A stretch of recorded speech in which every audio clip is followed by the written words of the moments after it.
Megan Levy here with bantamweight champion Dominick Cruz. We're hanging out in a club right now in Las Vegas. This is kind of a weird setting for an interview. How do you feel about this, Dom? I mean, we are in Vegas, so maybe it's appropriate. Yeah, let's order some champagne or something while we're at it. I don't know what this is, but it's pretty dazzling. It is very dazzling. Perfect background for our interview. First things first, how's the hand feeling? Can you show our camera? Because it's gross, Dominick. I guess it's gross. My hand's doing all right. It's getting better every day. That's what I'm going to say. I'm not a doctor, so I can't tell you exactly how it's going, except that it's improving. I'm doing everything I can to get it 100% as fast as possible.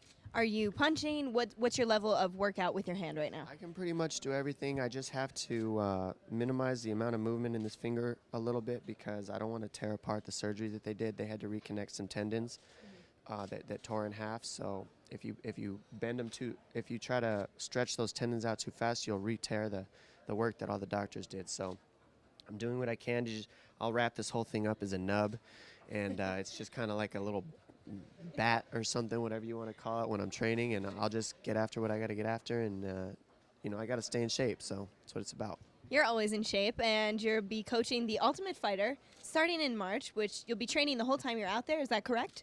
Yeah, I'll be training with the guys, hands-on, coaching mostly. It's not going to be a whole lot of, real focused on me at that point. It's going to be about my team and helping them get better. But, me training with them is how I can see where they're at the best.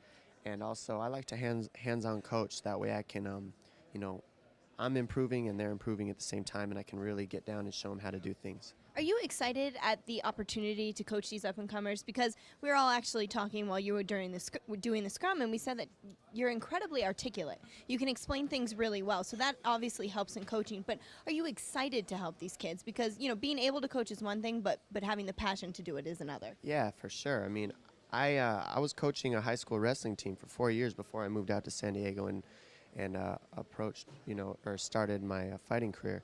So really, it's just kind of almost going back to where I started, is coaching.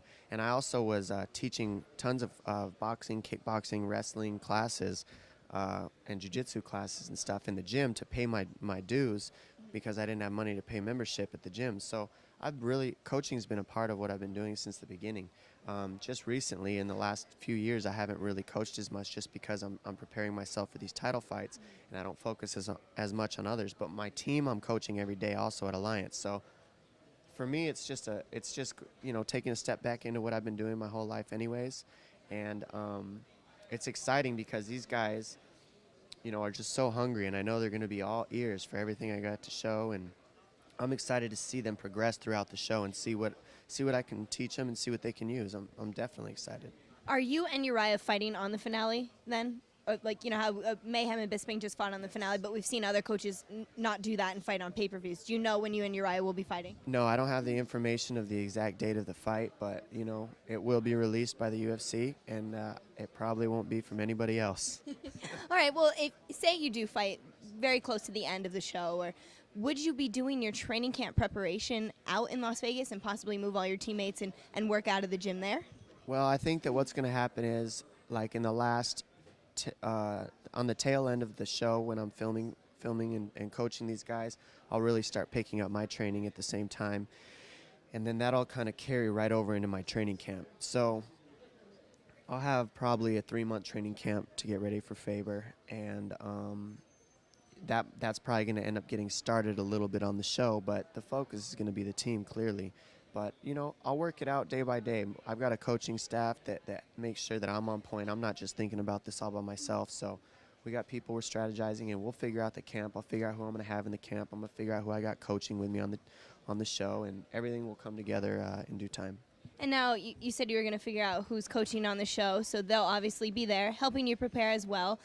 What did you think about Uriah's last fight, and how are you going to prepare to face him again? Because everyone said he looked better in that fight than he has in a little while. Would you agree with that? Yeah, I think that your opponents make you look as good as you are, too. I think that Bowles, in my opinion, is kind of tailor-made for a guy like Faber because he just boxes and he doesn't threaten with the takedown or kicks. So it kind of, you go into a fight with Bowles being Faber with the confidence of, I know he can't take me down. and if he can't take me down, he can't submit me. So all I got to do is box with this guy.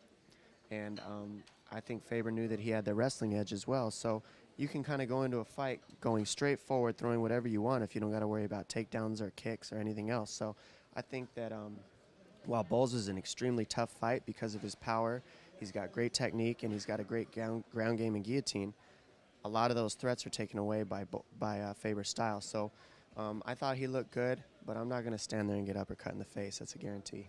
All right, we're all looking forward to that fight. And before I let you go, flyweight division was just announced. You have faced 3 of the 4 guys in the tournament.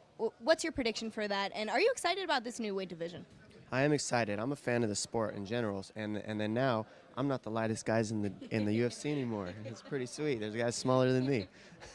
So no, but I fought 3 of the 4 guys that are in this tournament. I don't know much about the guy that Benavidez is fighting, as he's from Japan, and I haven't gotten to see a lot. But I'll do research just because I'm curious and I want to see what his fight's going to be like with Benavidez. But you know, all those guys are just unbelievable. They've got unbelievable pace. They mix things up very well between kickboxing, boxing, jiu-jitsu, wrestling. They just mold everything together, you know, very well. So it's going to be all those fights are going to be extremely squirmy, and you're not going to want to close your eyes for 1 second because you can miss something very quick. And I see, you know, the Benavidez and his opponent going at it, but I see Benavidez coming out on top. Then I see Johnson, Ian McCall. I think I'm going to take Johnson in that fight just due to the pace and the fact that he's been fighting a little bit of a higher level of competition, and he's going to be bringing that into the UFC. Ian McCall is going to be having his UFC debut. That is different to shake off and get used to. So while McCall is not going to be an easy fight for Johnson at all, you know, I think it's going to go to a decision, and I'll give that decision to Johnson just because in three rounds, that guy's pace is going to be hard for anybody, for guys to keep up with. All right, Dominick, thank you so much for all the analysis and taking the time to talk to us in the club. Appreciate it. Thanks.